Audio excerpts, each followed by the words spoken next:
Hey guys, I had this idea kicking in my head around for a little while. Shooting out a 410 3-inch 11/16 ounce load against a 32 gauge shooting the same payload. Um, Now, it just so happened Josh, my friend that you see in my videos at the range with me, he just a few days ago inherited in a way a 410. So it just happened to be a good timing to do this. So we fired a 3-inch factory Federal 11/16 ounce load, and the same payload in the 32 gauge 11/16 ounce. Now, I loaded this at quite a bit higher velocity than the 410 has. I think it was pushing 1400 FPS, or it's definitely around 1375 for sure. But I think you'll see it in the video. I think I may have blown the pattern out on the 32 gauge load, because it scattered the edges of the pattern out like bad. Just being honest, it was pretty bad, but the center of it held pretty good. The density in the center of the pattern, the core of it, was about on par with the 410. It just the edges of it went bye bye. So what I'm going to do here is load up the 32 gauge the way that I probably should have loaded it originally. The load we fired in the video, I didn't have a shot cup in it. It just had a Mylar wrap. I'm using 3 grains less powder this time, and that 3 grains less powder actually lets me get a shot cup in the hull, so it should do a little bit better. The velocity on this load is still going to be higher than the 410, but not a whole lot, maybe 50 to 75 FPS faster, which I'm okay with that. I don't know what powder charge to use to get it down to where it needs to be to match the 410's velocity, which is under 1200 FPS. But I'm doing what I can with what I got. Alright, let's load this up, shall we? I'm gonna keep this one short and simple. So here's the wad, the SG32 wad from Ballistic Products. Now, what you're going to want to do with it is just completely get rid of the midsection of the wad. I already have one done here just to save time. Here's the shot cup, and here's the bottom of the wad, the gas seal section. Hopefully you can see that good enough. But yep, entire midsection of the wad, just get rid of it. I've already got my powder charge laid out here. We're using 20 and a half grains of little gunpowder. The velocity should be running about 1225. That's what I'm hoping for anyway. Bottom of the wad, the gas seal section, and of course your shot cup.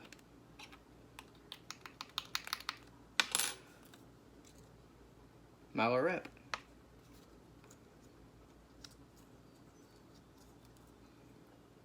I think this is the slim Mylar. Can't remember. It came in a yellow. Oh, it says it right here. Yeah, it's the slim Mylar. My friend Zach, we were loading some 10 gauge up last week, a lot of it. He had the thin Mylar, and it came in a orange paper. I'm not sure if that's how they do it, or that's just what they had at the time. Ballistic Products. Got my shot layout here. 11/16 ounce of 7.5. Because the 410 load we fired was 11/16 ounce 7.5 shot. Now we are ready to fold and crimp. How I do that is, where did I put you? Give me 1 second, guys. I gotta find the Mech 28 gauge crimp starter. I got it. It was down in my dresser drawer. My reloading bench is just a big dresser. And I'm going to need. I guess I should explain how I'm doing this. 32 gauge shells aren't normally fold crimped, but I fold crimp them just to get better haul life. What I'm doing is taking a Mech 28 gauge crimp starter, using that as the crimp starter, and the primer door off the press. This is the 16 gauge press, by the way. You'll need the 16 or the 20 gauge press to do this. See what I'm doing here? Hopefully. Yeah. Just creating the pre-crimp like that. Need a little bit more. But you can see how it's coming along.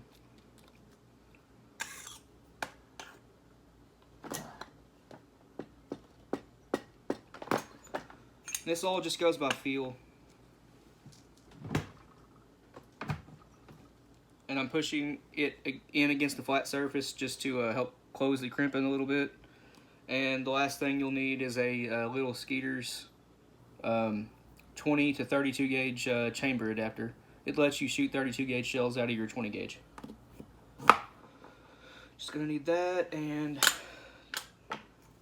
you're gonna use your primer seating punch, the primer seating station on your press to fold crimp this. Primer seating door goes above the where you put the primers in the press to you know, seat them in your holes. Need a punch to push out the shell, and I need an overshot card, but I'm not going to do that on camera. I'll open this back up and put an overshot card in. The hole's small enough where the shot ain't going to fall out, so I might not even do it honestly, but there you go. Fold crimped 32 gauge shell. And that's all there is to that. I will pattern this guy for you guys. We'll do a part 2 to this video. Here's the range segment. Josh explains how he got the gun and the whole backstory behind it, and we only take 2 shots with it. And that's about it. Enjoy the video. Alrighty guys, there's kind of a cool story about this little 410. It was my great uncle Roger's, and whenever I got it a few days ago, obviously it's got a leather trigger guard on it right now. That's just keep from pulling the trigger, I suppose, but I put that on there, and the, if I can get it in camera here, the ejector was broke off of it. So I took the time and what I had left of the old ejector and I cut it out with a hacksaw and a file. Well, the first time I made one, the first one I made, if anybody can see what's wrong here, where it sticks up right there towards the end of it, should be on the same side as that bump. Well, I made it backwards. So I had to start all over again. And when we get down to the house later on after we're done shooting today, I'll pull it apart and I'll show you what it looks like.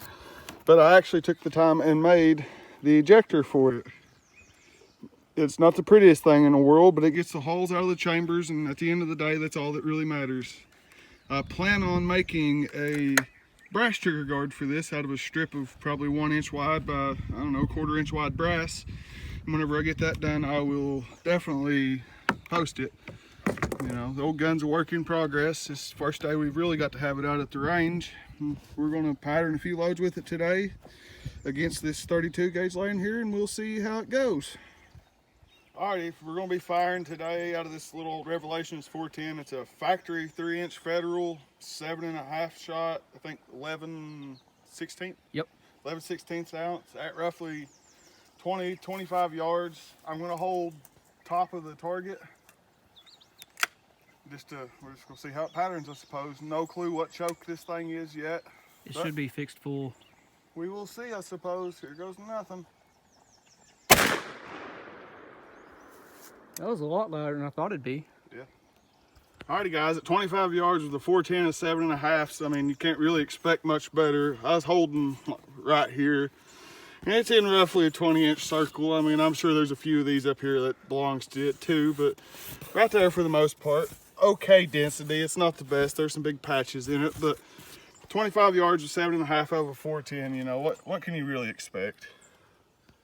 I think it's fairly decent. I wouldn't take it out past 25 yards if you're shooting turkey with it. I wouldn't probably try it with a turkey, just to be honest here, but pop shot at a rabbit or a squirrel or something, why sure. All right, let's see what the 32 gauge does. I'm gonna aim in this area down here because there ain't no pellets over here. Let's see what that does. Same payload weight. 32 gauge does have a little bit higher velocity, but we are also using 7.5 shot in it. This is also 7.5 shot, also 11/16 ounce. The load is 24 grains of little gun, 11/16 ounce of shot. We're using a Mylar wrap, gas seal from a SG32 wad. See how it does.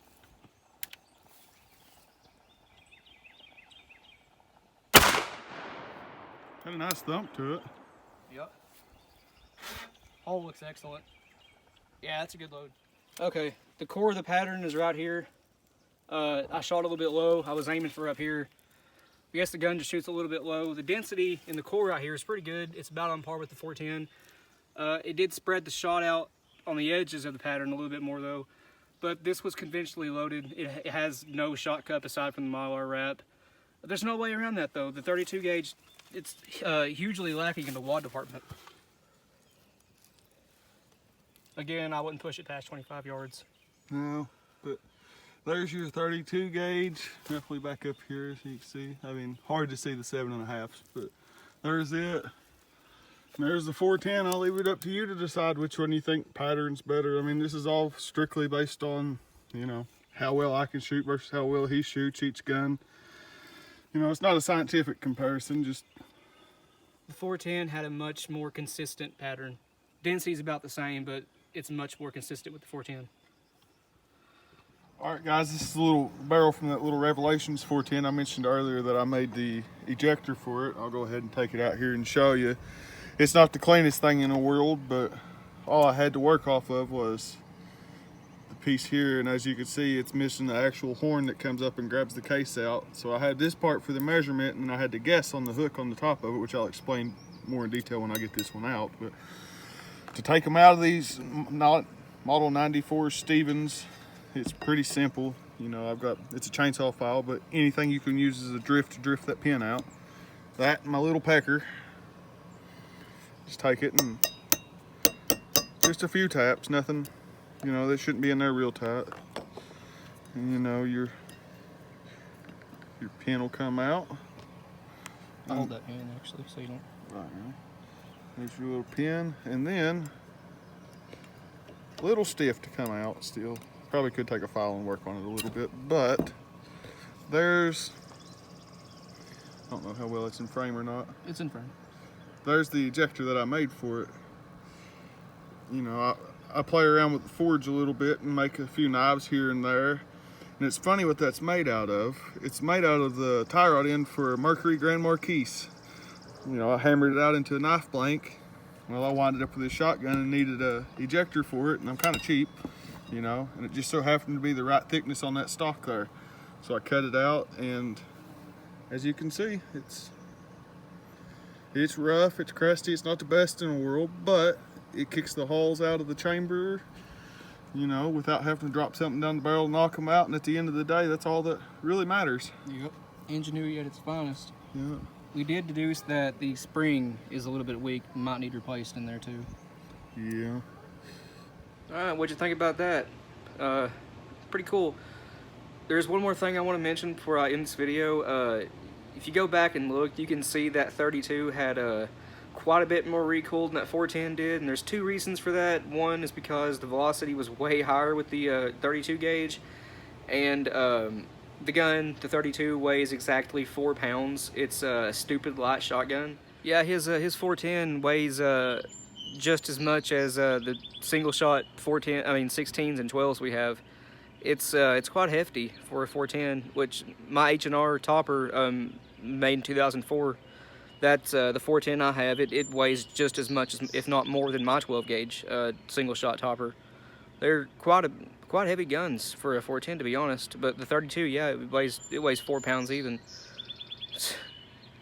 Had quite a bit of recoil. But I'll end this one here, guys. We're gonna do a part 2. Just to test out that load I just loaded at the beginning of this video. It should do a lot better than the one that I fired in the video. But thank you for watching, and tune in to see the next one.